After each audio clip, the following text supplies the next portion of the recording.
ഇനി കൊച്ചിയിലേക്കാണ്. ഇടത് വലത് മുന്നണികളുടെ മതഭീകര സഖ്യങ്ങൾ വീണ്ടും സജീവ ചർച്ചയാകുന്നു. SDPI PDP ജമാഅത്തെ കൂട്ടുകെട്ടുകളാണ് തെരഞ്ഞെടുപ്പിൽ പ്രധാന ചർച്ചാ വിഷയമാകുന്നത്. മതപീഡനത്തെ ചെറുക്കുന്ന ഐക്യനിര ഈ തെരഞ്ഞെടുപ്പിൽ രൂപപ്പെടുമെന്ന് ഹിന്ദു ഐക്യവേദി സംസ്ഥാന അധ്യക്ഷൻ RV ബാബു പറഞ്ഞു. ആദിമ പ്രതികരണത്തിലേക്ക്. പ്രത്യേകിച്ച് ഇസ്ലാമിക മത തീവ്രവാദ സംഘടനകളുടെ പിന്തുണയോടുകൂടിയിട്ടാണ് മുന്നണികൾ ഈ തെരഞ്ഞെടുപ്പിൽ മത്സരിക്കുന്നത്. അത് മറയില്ലാതെ പറയാൻ അവർ തയ്യാറായിട്ടുണ്ട് എന്നുള്ളതാണ്. ഇപ്പോൾ SDPയുമായി സഖ്യം എന്ന് പറയുന്നതിൽ ഒരു തരത്തിലും നിഷേധിക്കുന്നില്ല. ജമാഅത്തെ ഇസ്ലാമുമായിട്ട് സഖ്യത്തെ സംബന്ധിച്ച് അവർ പരസ്യമായിട്ട് അംഗീകരിക്കുന്നു. അത് എന്തിനു വേണ്ടിയാണെന്ന് വെച്ചാൽ സംഘടിതമായ മുസ്ലിം വോട്ടിനെ കൺസോൾഡേറ്റ് ചെയ്ത് തങ്ങൾക്ക് കിട്ടാൻ വേണ്ടിയിട്ടാണ്. അപ്പോൾ മറുഭാഗത്ത് ഹൈന്ദവ സമൂഹമുണ്ട്, ക്രൈസ്തവ സമൂഹമുണ്ട്. അവരുടെ വിശ്വാസങ്ങളെയോ അവരെയോ കൺസിഡർ ചെയ്യുന്നേയില്ല ഈ രണ്ട് രാഷ്ട്രീയ മുന്നണികളും. ഇത് കേരളത്തെ സംബന്ധിച്ചിടത്തോളം ഇപ്പോൾ SDPIയുടെ പിന്തുണ നേടുക എന്ന് പറഞ്ഞാൽ നമ്മൾ മനസ്സിലാക്കേണ്ടത് SDPI എന്നുള്ള പ്രസ്ഥാനം ഇന്ത്യയിൽ നിരോധിക്കപ്പെട്ട പോപ്പുലർ ഫ്രണ്ടിന്റെ രാഷ്ട്രീയ രൂപമാണ്. വിവരങ്ങളുമായി ജിജീഷ് ചേർന്നുണ്ട്. ഇടത് വലത് മുന്നണികളുടെ മതഭീകര സഖ്യങ്ങൾ വീണ്ടും സജീവ ചർച്ചയാവുകയാണ്. SDPI PDP ജമാഅത്തെ കൂട്ടുകെട്ടിലാണ് ഈ തെരഞ്ഞെടുപ്പിൽ പ്രധാന ചർച്ചാ വിഷയമാകുന്നത്. മതപീഡനത്തെ ചെറുക്കുന്ന ഐക്യനിര ഈ തെരഞ്ഞെടുപ്പിൽ രൂപപ്പെടുമെന്നാണ് ഹിന്ദു ഐക്യവേദി സംസ്ഥാന അധ്യക്ഷൻ RV ബാബു പറയുന്നത്. വിവരങ്ങളുമായി ജിജീഷ് ചേർന്നു. ജിജീഷ് പറയൂ.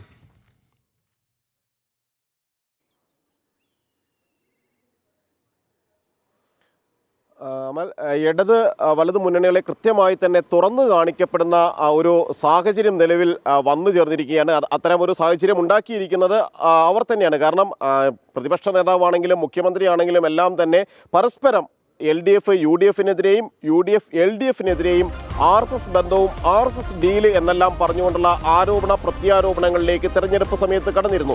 അതിന് കൃത്യമായ ഒരു രാഷ്ട്രീയ അജണ്ടയുമുണ്ട്. കാരണം മുസ്ലിം വോട്ടുകൾ സമാഹരിക്കുക, മുസ്ലിം RSS ബന്ധമെന്ന് പറയുമ്പോൾ സ്വാഭാവികമായും ആർക്കെതിരെയാണോ ആരോപണം ഉന്നയിക്കുന്നത് അവർക്കെതിരെ മുസ്ലിം വോട്ടുകൾ തിരിയുമെന്നും അത് ക്രോഡീകരിച്ച് തങ്ങളിലേക്ക് ലഭിക്കുമെന്നുമുള്ള ഒരു കണക്കുകൂട്ടലിൽ തന്നെയാണ് മുഖ്യമന്ത്രി പിണറായി വിജയനാണെങ്കിലും പ്രതിപക്ഷ നേതാവ് VD സതീശനാണെങ്കിലും എതിർ മുന്നണികൾക്കെതിരെയും എതിർ കക്ഷികൾക്കെതിരെയും ഇത്തരത്തിലുള്ള ആരോപണങ്ങൾ ഉയർത്തുകയും ചെയ്തത്. എന്നാൽ യഥാർത്ഥത്തിൽ കേരള ജനത അതേ ഘട്ടത്തിൽ മറ്റൊരു ചർച്ചയിലേക്ക് നീങ്ങുന്നു എന്നതാണ് അതിൽ ഏറ്റവും പ്രധാനമെന്ന് പറയുന്നത്. കാരണം ഈ രണ്ട് മുന്നണികളും മതവർഗീയ ശക്തികളെ കൂട്ടുപിടിച്ച് മുന്നോട്ട് പോകുന്നു.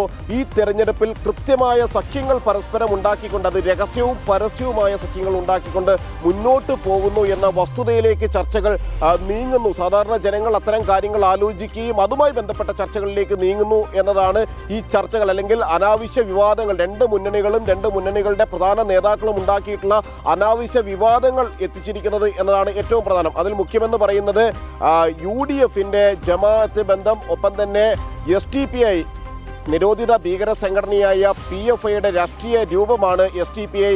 ആ SDPIയെ കൂട്ടുപിടിച്ചുകൊണ്ട് പല സ്ഥലങ്ങളിലും രഹസ്യ ഡീലുകൾ ഉണ്ടാക്കിക്കൊണ്ട് അധികാരത്തിൽ വരാനും ഒപ്പം തന്നെ നിയമസഭയിൽ സീറ്റുകൾ കൂടുതൽ നേടാനുമുള്ള നീക്കങ്ങൾ അത് നേരത്തെ തന്നെ UDF ആരംഭിച്ചതാണ്. അതിനെല്ലാം ചുക്കാൻ പിടിച്ചത് ഈ UDFിന് നേതൃത്വം നൽകുന്ന കോൺഗ്രസും പ്രതിപക്ഷ നേതാവ് VD സതീശൻ അടക്കമുള്ള നേതാക്കളുമായിരുന്നു. മറുഭാഗത്ത് CPMനെ സംബന്ധിച്ചിടത്തോളം CPM PDPയെ പോലുള്ള സംഘടനകളെ, തീവ്ര ചിന്താഗതിക്കാരായ സംഘടനകളെ കൂട്ടുപിടിച്ചുകൊണ്ട് തെരഞ്ഞെടുപ്പിന്റെ കാര്യങ്ങളുമായി ബന്ധപ്പെട്ട് മുന്നോട്ട് നീങ്ങുന്നു. പലയിടത്തും LDF സ്ഥാനാർത്ഥികൾക്ക് അവർ പിന്തുണ പ്രഖ്യാപിക്കാൻ തയ്യാറാവുകയും ചെയ്യുന്നു. അതുകൊണ്ട് തന്നെ ഈ ഇടത് വലത് മുന്നണികളെ തുറന്നു കാണിക്കുന്നതാണ് ഈ ഒരു തെരഞ്ഞെടുപ്പും. മാത്രമല്ല ഇവരുണ്ടാക്കിയ അനാവശ്യ വിവാദങ്ങളും എന്ന് തന്നെയാണ് RV ബാബു ഉൾപ്പെടെയുള്ള നേതാക്കൾ വ്യക്തമാക്കുന്നത്. ഹിന്ദു ഐക്യവേദി സംസ്ഥാന അധ്യക്ഷൻ RV ബാബു നേരത്തെ തന്നെ VD സതീശനുമായി ബന്ധപ്പെട്ട നിരവധി കാര്യങ്ങൾ വെളിപ്പെടുത്തിയിരുന്നു. പ്രത്യേകിച്ച് തെരഞ്ഞെടുപ്പ് സമയത്ത് 2001ലെയും 2006ലെയും തെരഞ്ഞെടുപ്പ് സമയത്ത് രാഷ്ട്രീയ സ്വയംസേവക സംഘത്തിന്റെ വോട്ടിന് വേണ്ടിയും